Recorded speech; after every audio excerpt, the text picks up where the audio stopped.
Yo, what's up? My name is Patrouski, and today I wanted to answer a quick question that I've been receiving a lot recently on streams and in comments, and it's whether you should sell or keep your alpha Pokemon. Alpha swarms are pretty hype right now. They might not be by the time this video comes out, it kind of depends, but there's been a lot of like 2-day hype or 3-day. I think we're on day 4 or so at the moment. A lot of hype surrounding it, and people are asking, hey, should I sell my alphas? Should I keep them? What are you doing? Etc. etc. And the TLDR is that I personally have been selling my alphas, and I probably recommend that you guys sell your alphas as well, but it depends and it's up to you. There are some niche cases like Quillfish, and I'll actually talk about that in a sec. So right now, alphas generally range at the moment, at the recording of the video, from around 100k to like 1 mil. Obviously, on average, there are some that are lower, some that are higher. Generally, the lowest you'll see is 100k, but generally, you go catch an alpha Pokemon, and you'll make anywhere from 100k to 1 mil Pokeyen if you catch it, which is pretty freaking good, especially for the amount of time needed to go ahead and go grab it. Now, the important things to consider here, once again, I sell mine. The two most important things to factor in here are that you don't need your OT alpha Pokemon, if that makes sense. You can buy 2 alpha Pokemon off the GTL, and as long as you have the original Pokemon caught OT, not the alpha, but just the original Pokemon caught OT, it'll come out your OT, which is really interesting. Even though it says it won't on the breeding screen, it actually will, and I tested this. So, for example, let's say I were to buy an alpha Nidoqueen off the GTL. That's what field A group. Alpha Nidoqueen off the GTL. Let's go alpha field.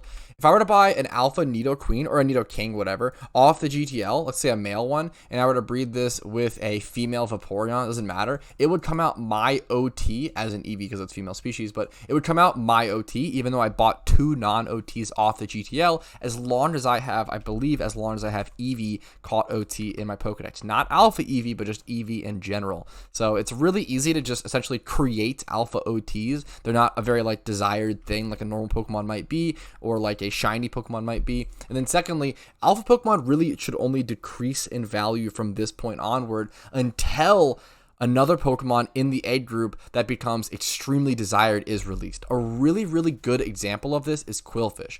Right now, Quillfish alphas are actually really, really cheap.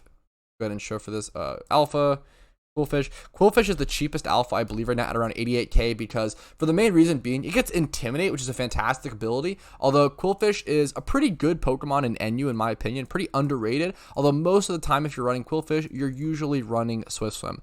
Now, not many people play NU like I do, not many people play Quillfish in NU. It's very niche, and the ability itself isn't that great because most people are playing Swim, but you might want to get Intimidate Quillfish to counter Blaziken, for example, something of the sort, which is the most played Pokemon. So there is room for Quillfish, but the TLDR is Quillfish isn't that desired. Now, what's important about Quillfish is that there's also not a single other alpha Pokemon right now that is in its egg group. There's no other Water B Pokemon that are alpha right now. There's not a single one. I can actually go ahead and show you guys Water B alpha. Here, I'll make sure I get the Quillfish out of the title. There's only Quillfish. Quillfish is literally the only alpha Pokemon that is released right now in the Water B egg group. However, a really crazy important alpha that might get released is Gyarados, which is in the Water B egg group. So if Gyarados gets released, male Quillfish will, all Quillfish will severely rise in price because people are definitely want to get that Moxie Gyarados. They want to breed up that Moxie Gyarados. So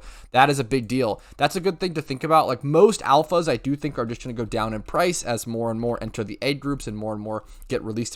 But Quillfish is one of those niche examples that might rise in price. Now, this isn't financial advice. That's just an observation that a teammate of mine made that was really smart, and I thought it was really cool. So that's kind of my general thoughts on whether or not you should sell or keep an alpha Pokemon. If I missed anything, let me know in the comments down below. If you guys have other arguments or reasonings on why it might be worth to keep your alpha Pokemon, let me know in the comments down below.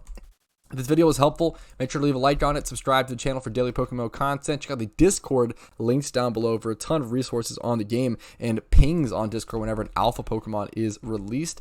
You can support the channel down below with YouTube memberships, Twitch Prime, stuff like that. You guys know the drill. I appreciate you guys watching. Have a great day. I'll see you guys later. Peace.